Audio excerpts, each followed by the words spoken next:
Baldy one, chicken none. Oh, no, no, no, you silly bugger.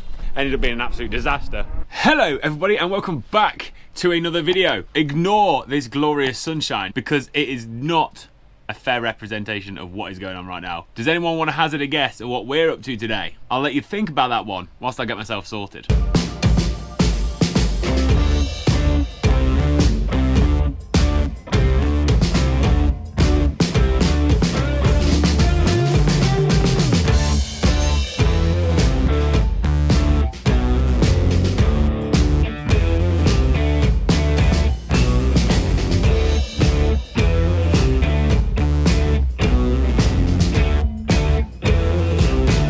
You guessed it, people. She is back. Look at that beauty. Ooh, beef bus is on. We've got to go all the way out to Thornton and bring them cows back. So we weaned them probably only about 3 weeks ago with the hope that we'd be able to keep those cows out there till best part of December, really. Maybe even get up towards Christmas, but it's just so wet, and that's quite free draining ground. It's super stony, but it's just not having it. It's got ridiculous. Dad brought the cows in at home down on the meadows on Friday. It's now Monday, because that was just ridiculous down there. It was getting so wet, they were making a hell of a mess. Even on rotational grazing, they were starting to make a mess, and we just thought, if we make a mess now, we've got to deal with this in the spring, and it's just going to knock on next year's grass. We've got plenty of silage, you can see, so why not just bring them back, put them in the shed, and just start winter, which I hate doing. I hate starting winter. Winter is just, ugh, yeah, winter. One day we'll be able to keep them out all winter. That's like my plan. One day we'll out winter and we'll keep them out until calving, maybe bring them in for calving. It's just not gonna happen this year. Dad's just set off with the Corvus because we're gonna walk all the cows back up to the pen. Then he's gonna stop and take all the fencing down. I'm gonna bring a load back, then go back again for the second load. I think there'll be 3 loads in total. On the last load, Dad will bring the other cattle trailer and we'll take the hurdles and stuff home. It's gonna be a full-on day, but I reckon, I just heard something in that trailer and I reckon there's a bloody chicken in it. So I'm just gonna make sure, because the last thing I wanna do is get 8 miles from home and find a chicken walking around. Oh, not just a chicken and an egg. I'm gonna try and catch this bloody thing. Got ya.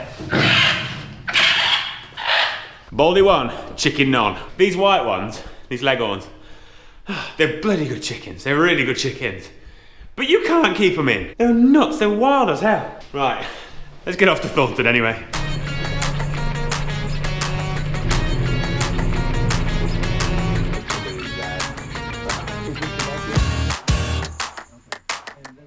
What we've got to do now we're here is like the crash barrier pen. We've dropped the hurdles off at the end of last week, and we've got to make a bit of a sort of hurdle pen here so that we can back up there, run cattle into it, and then load them onto the trailer. Cows are all out there. Dad's already set up all the lanes to get them in.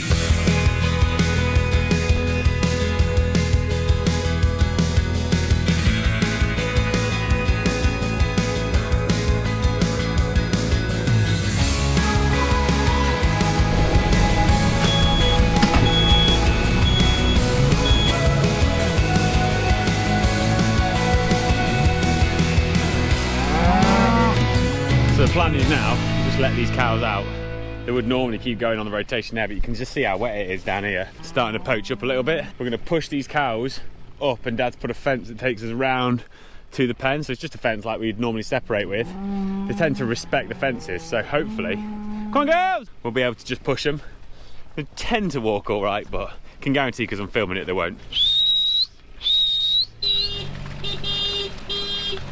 Still having a bit of camera trouble as well, by the way, so apologies if there's any interference. Oh, no, no, no, you silly bugger. You bloody thing. Whew. Told you it wasn't going to plan. Don't know what this one's doing. If it beat me, I slipped over. This old girl thought she was going to a different field. Whew. I tell you, it's uphill down here. Keeps you fit as running around on this stuff, especially in your wellies. So I've ripped my waterproofs as well. I ripped the crotch out. I've had these for about 4 years though, so I can't complain. I don't think these cows look too bad as well, actually. We've got so much grass over here, considering the time of year and everything. The fact this doesn't grow a huge amount of grass. It doesn't tend to grow grass for a long time, doesn't tend to grow it into the shoulders. We have been bringing a bit of a bed of silage every now and then though, just to keep them going. Up! Hey, up! This black cow's always pushing the limits. Not this first one, but the one behind it.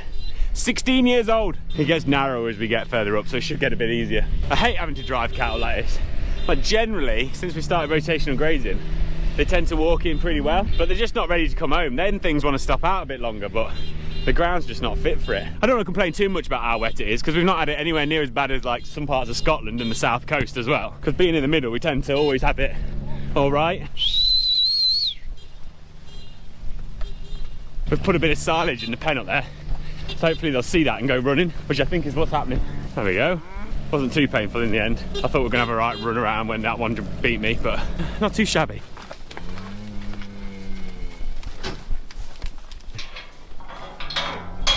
Right, back this old girl up.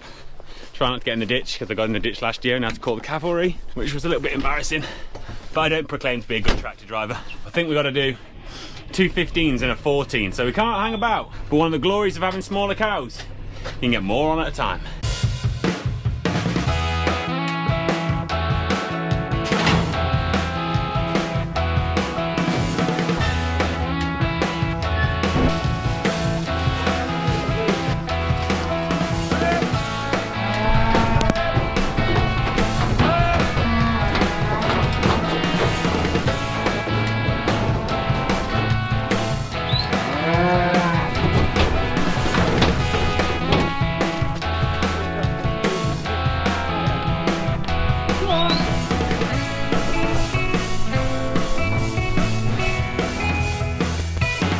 Well, that's the first load loaded up and back to the yard now. Dad's stopping behind so that he can clear all the electric fence stuff up, so take up all the reels, bring back all the energizers, do whatever, so that when we're done today, we are done. And the only time we'll have to come back over here during the winter then is to like cut the hedges and then to fence it up ready for next year. Oh, and we've got some trees that need logging up too that have been down for like 3 years, and we just need to get them. We're getting there now. It feels like progress. Oh, and Dad was kind enough to make me a cup of tea in my Yeti mug as well. If you haven't got a Yeti mug, you need to get one of these things. My God, they are the best. They keep the tea hot for hours. Honestly, it's not even an advert. Like, it's just a cracking mug.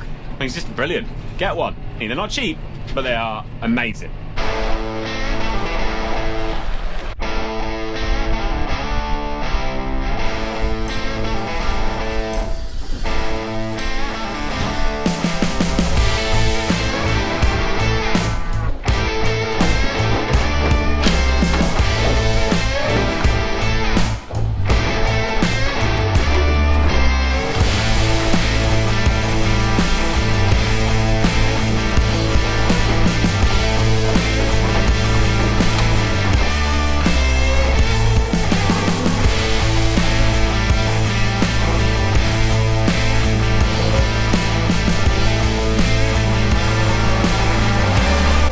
Down, 2 to go.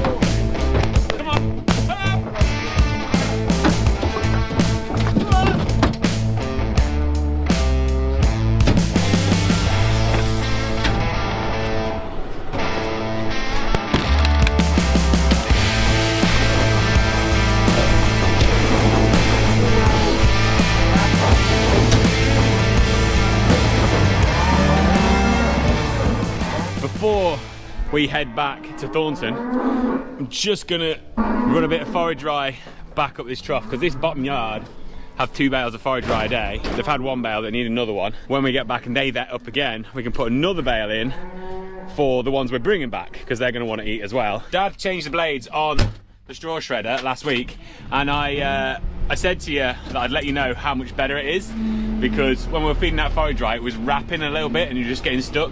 New blades sorted it and makes such a difference. It's unbelievable. Chops it a bit smaller, goes through nice. Honestly, it's made all the difference. That's not nicely done, as you can see. Like, it went through so much better. Yeah, it's just like made it a little bit smaller. It's good stuff. Anyway, gotta get on. Let these girls out. Come on in. They'll have a munch on that. They'll be ate that up by the time we get back. Not 100% convinced that all of these are going to be in calf, these ones here.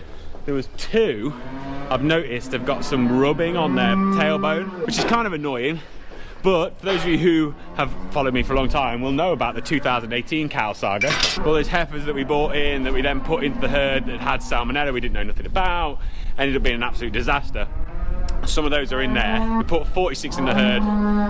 We got 11 of them left. Some of them are in that yard. And yeah, the ones with the tail rubs.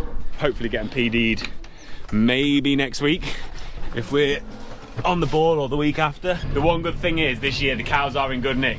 So if they aren't in calf, they ain't gonna stick around a long time. We can just get rid of them. All right. Come on!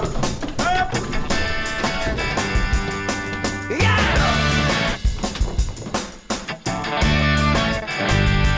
Here we go!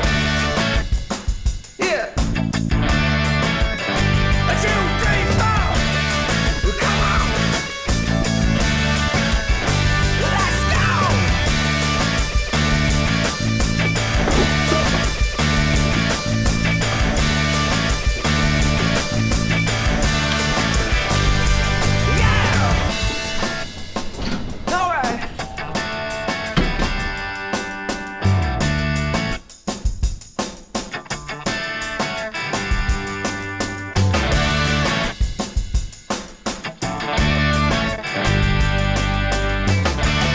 And there we go.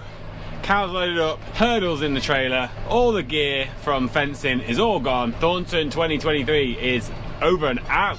Which is a good job too, because it just started raining.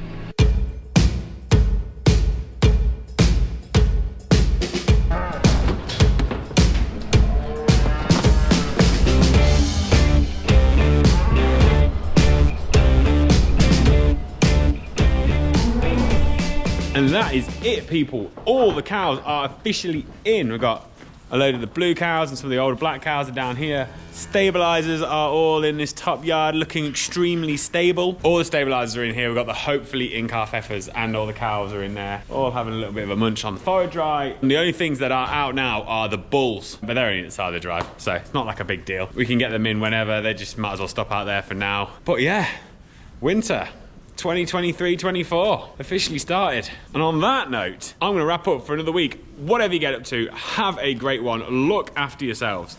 And I'll see you in a bit. Ta-da!